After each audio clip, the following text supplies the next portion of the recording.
Mesdames et messieurs, bonjour, bienvenue au journal hebdomadaire de l'agence vietnamienne d'information. Voici les événements qui ont fait la une de l'actualité du 12 au 18 décembre. Dans son discours, le Premier ministre Phạm Minh Chính a déclaré apprécier l'importance particulière du sommet, affirmant que les réalisations de la coopération bilatérale avaient posé des bases solides et donné un élan au développement des relations entre les deux blocs. Le dirigeant vietnamien a souligné que les deux parties devraient promouvoir leur partenariat stratégique pour un développement équilibré, égal, harmonieux dans l'intérêt commun et le partage des risques. Il a affirmé que le Vietnam accompagnait toujours les entreprises de l'UE en opération sur son sol. Il a en outre proposé à l'UE de retirer le carton jaune imposé à la pêche vietnamienne et de ratifier rapidement l'accord de protection des investissements avec le Vietnam. Phạm Minh Chính a également proposé à l'UE d'apporter un maximum de soutien financier et technologique dans le cadre du partenariat pour une transition énergétique équitable, de partager des informations, des expériences, de nouvelles technologies vertes, propres et bon marché, de participer profondément à la coopération dans l'innovation, la transformation numérique, le développement de l'économie verte, l'économie séculaire, et de coopérer avec l'ASEAN pour développer les sous-régions et le Mekong. De plus, le Premier ministre a suggéré que l'ASEAN et l'UE promouvent la primauté du droit, la Charte des Nations Unies et les valeurs communes. Réaffirmant la position de l'ASEAN sur la mer orientale, il a appelé l'ASEAN, l'UE et les pays à s'efforcer ensemble de faire de la mer orientale une zone maritime de paix, de stabilité, de coopération et de développement durable. Le sommet pour célébrer le 45e anniversaire des relations ASEAN-UE a adopté une déclaration commune reflétant les réalisations au cours de ces 45 dernières années et fixant les orientations futures. Dans la soirée du même jour, le Premier ministre Phạm Minh Chính a assisté à un banquet à l'occasion du sommet célébrant le 45e anniversaire des relations ASEAN-UE.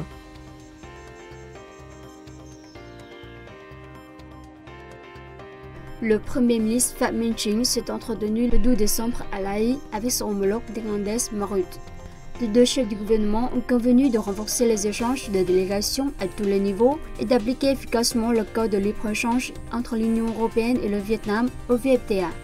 Phạm Minh Chính a demandé aux Pays-Bas de ratifier prochainement le code de protection des investissements entre l'Union européenne et le Vietnam au VIPA, d'encourager les entreprises néerlandaises à s'implanter au Vietnam dans des domaines tels que les ports maritimes, la construction navale, la logistique et les infrastructures stratégiques. Il a aussi demandé aux Pays-Bas le soutien pour le retrait par la Commission européenne du carton jaune imposé aux produits de pêche vietnamiens. Le Pays-Bas pourra aider le Vietnam à construire des ports maritimes, des aéroports et des centres d'innovation, a proposé le Premier ministre vietnamien. De son côté, Mark Rutte a dit soutenir le retrait du carton jaune imposé par la Commission européenne aux produits de pêche vietnamiens. Les Pays-Bas vont aider le Vietnam à développer les énergies renouvelables et l'extraction de sable, à lutter contre le glissement de terrain et à modifier la loi sur les ressources en eau. Après l'entretien, les deux premiers ministres ont assisté à la cérémonie de signature d'un certain nombre de documents de coopération sur la réponse au changement climatique et la formation d'université. En Belgique, lors de l'entretien le 13 décembre, le Premier ministre Phạm Minh Chính et son homologue Alexander De Croo ont appelé les investissements vietnamiens et belges à coopérer plus étroitement pour tirer profit de l'VFTA. Phạm Minh Chính a demandé à Bruxelles de ratifier le VIPA et d'intervenir pour faire retirer le carton jaune imposé par la Commission européenne contre les produits de pêche vietnamiens. Les deux parties ont convenu d'élargir la coopération bilatérale dans la défense, l'éducation, la formation, la culture, le tourisme et de promouvoir la collaboration pour faire face aux défis mondiaux. S'agissant du changement climatique, le Premier ministre belge a exprimé sa volonté de soutenir le Vietnam dans la finance et la technologie. Les deux premiers ministres ont affirmé leur étroite coordination continue et le soutien mutuel dans les forums multilatéraux et les organisations internationales. Après l'entretien, les deux premiers ministres ont assisté à la cérémonie de signature d'accords de coopération bilatérale. Le chef de l'État a salué la visite de travail de Seong Gi-ho au Vietnam dans le contexte des célébrations du 30e anniversaire des relations diplomatiques entre le Vietnam et la République de Corée. Les relations entre les deux pays ont atteint un stade de maturité au fil du temps avec des progrès solides, non seulement au bénéfice des deux peuples, mais aussi pour la paix, la stabilité, la coopération et le développement dans la région et le monde, a souligné le président Nguyen Xuân Phuc lors de la réception à laquelle a assisté la directrice générale de l'agence vietnamienne d'information VNA, Vũ Việt Trang. Pour sa part, Siong Ki-hong a exprimé sa chance de se rendre au Vietnam où il a travaillé avec la VNA au moment où le président Nguyen Xuân Phuc vient d'effectuer une visite fructueuse en République de Corée, largement couverte par Yonhap à l'occasion des célébrations des 30 ans de relations diplomatiques bilatérales. Cette visite de la délégation de Yonhap renforcera la coopération avec la VNA, contribuant ainsi au déploiement du partenariat stratégique intégral entre les deux pays, a indiqué le président et directeur général de Yonhap. Les deux agences de presse renforceront leur coordination dans les activités de lutte contre les fausses nouvelles et les informations toxiques et, dans le même temps, mettront en œuvre activement des programmes de coopération et de communication pour promouvoir les liens bilatéraux dans tous les domaines, a-t-il fait savoir. Auparavant, la directrice générale de la VNA, Vũ Việt Trang, et le président et directeur général de Yonhap, Siong Ki-hong, ont signé un accord de coopération professionnelle pour la nouvelle phase, remplaçant l'accord signé en 2017. Les perspectives macroéconomiques du Vietnam sont prometteuses du fait d'une forte consommation intérieure, d'investissements directs étrangers massifs et d'un excédent de sa balance commerciale avec bien des pays. Sa croissance du PIB devrait passer 8% en 2022, a-t-on pu lire dans un article récemment publié sur le site américain lookinganfar.com. Selon l'article, à une époque où d'autres grandes économies mondiales réduisent leur soutien budgétaire et monétaire dans le but de contenir l'inflation, le Vietnam est en mesure de soutenir sa croissance. La monnaie et les taux d'intérêt du Vietnam semblent également relativement stables par rapport à d'autres pays. La forte reprise de la consommation des ménages ainsi que la forte croissance des exportations ont contribué à l'impressionnante croissance du PIB du pays au troisième trimestre de près de 14%. Les fondements macroéconomiques solides du Vietnam permettra à plus de la moitié de sa population de rejoindre la classe moyenne d'ici 2035. Le pays a su rester attractif auprès des investisseurs étrangers et a reçu des entrées nettes d'investissement directs étrangers, totalisant 15,3 milliards de dollars en 2021, soit 4,2% du PIB, contre 3,2% du PIB en 2013, indique l'article. Le Vietnam a expédié pour 3,9 milliards de dollars de café à l'étranger au cours de la récolte 2021-2022. C'est le chiffre d'affaires le plus élevé jamais enregistré. Environ 1,7 million de tonnes ont été exportées, en hausse de 13% par rapport à la récolte précédente. Selon l'Association du café et du cacao du Vietnam, VICOFA, l'Allemagne est la principale destination, avec 216 000 tonnes, suivie de l'Italie, des États-Unis, de la Belgique et du Japon. Les exportations de café instantané et moulu ont totalisé 92 000 tonnes d'une valeur de près de 600 millions de dollars au cours de la récolte 2021-2022. Cependant, VICOFA a déclaré que la récolte 2022-2023 devrait faire face à un contexte d'incertitude mondiale, de risques inflationnistes croissants et de logistique instable, qui exercent des pressions sur l'industrie du café.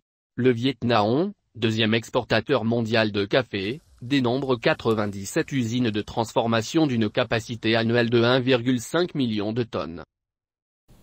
Les exportations vietnamiennes de crevettes géantes tigrées transformées vers le Japon ont bondi cette année grâce à la forte demande des consommateurs japonais. Selon l'Association des producteurs et exportateurs de produits aquatiques du Vietnam, VASEP, le Japon est actuellement le deuxième marché pour les crevettes vietnamiennes. Au cours des 9 premiers mois de 2022, les exportations de crevettes vietnamiennes vers le Japon ont rapporté 515 millions de dollars. En hausse de 24% par rapport à la même période de l'an dernier. Notamment, la valeur à l'exportation des crevettes géantes tigrées transformées a connu une forte hausse, des 64%. Les trois principaux fournisseurs de crevettes sur le marché japonais sont le Vietnam, l'Indonésie et la Thaïlande. Selon la VASEP, Les exportations vietnamiennes de crevettes vers le Japon devraient rester stables au cours ce dernier mois de l'année. Le vol VN593 de Vietnam Airlines a décollé dimanche après-midi 11 décembre de Hong Kong, Chine, à destination de Hanoï, marquant le premier vol régulier reliant les deux villes après près de 3 ans d'interruption en raison de la pandémie de Covid-19. Première compagnie aérienne vietnamienne à rouvrir des vols commerciaux réguliers avec Hong Kong, Vietnam Airlines propose dans un premier temps 3 vols aller-retour entre Hanoï et Hong Kong les lundis, mercredis et dimanches. Vietnam Airlines va considérer l'augmentation des fréquences sur cette ligne une fois que Hong Kong aura davantage assoupli ses restrictions liées au Covid-19. Les vols aller-retour de Vietnam Airlines entre Hong Kong et Hanoï étaient suspendus depuis le 6 février 2022 en raison des mesures draconiennes de prévention et de contrôle du Covid-19 imposées par Hong Kong. Vietnam Airlines a repris en mars dernier ses vols de Hong Kong à Ho Chi Minh Ville et plus tard jusqu'à Hanoï en transit par Ho Chi Minh Ville et a augmenté ses fréquences fin novembre dernier. Sous le thème Rapprocher le monde et le Vietnam, le deuxième festival international de musique Hozo 2022 a réuni à Ho Chi Minh Ville plus de 250 artistes de la République de Corée, du Royaume-Uni, de France, d'Espagne, d'Inde et des États-Unis, ainsi que des chanteurs vietnamiens. La première édition de ce festival a eu lieu en 2019.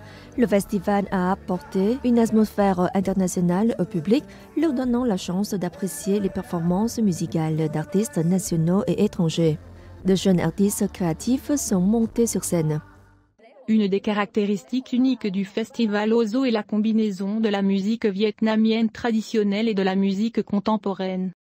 Ce festival a organisé également des ateliers de composition musicale pour les enfants et un festival de musique pour enfants. Avec la présence d'un artiste nominé au prix de Grammy pour ce genre de musique, afin de remédier au manque de chansons pour les enfants au Vietnam en promouvant un serment très étroit mais urgent de la musique du pays.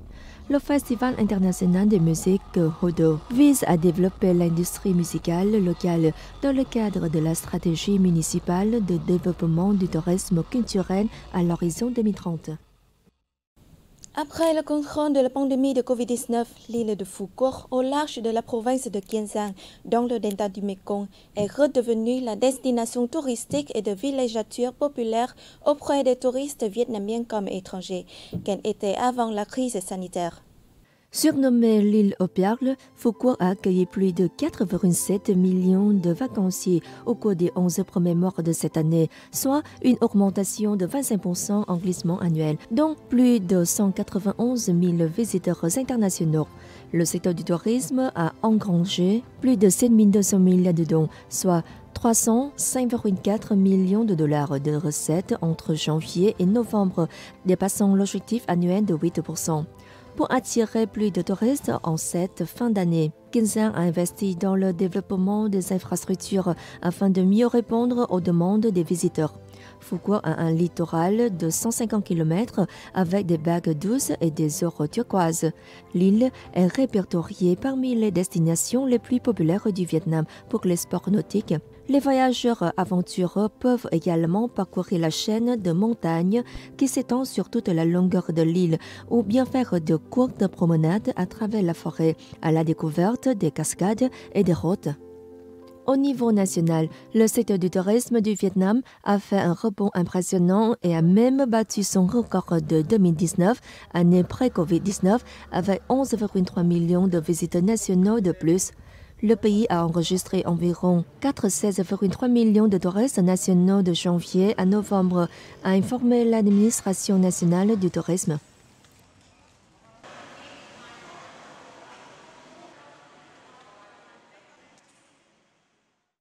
C'est la fin de cette édition. Merci de l'avoir suivi et à la semaine prochaine.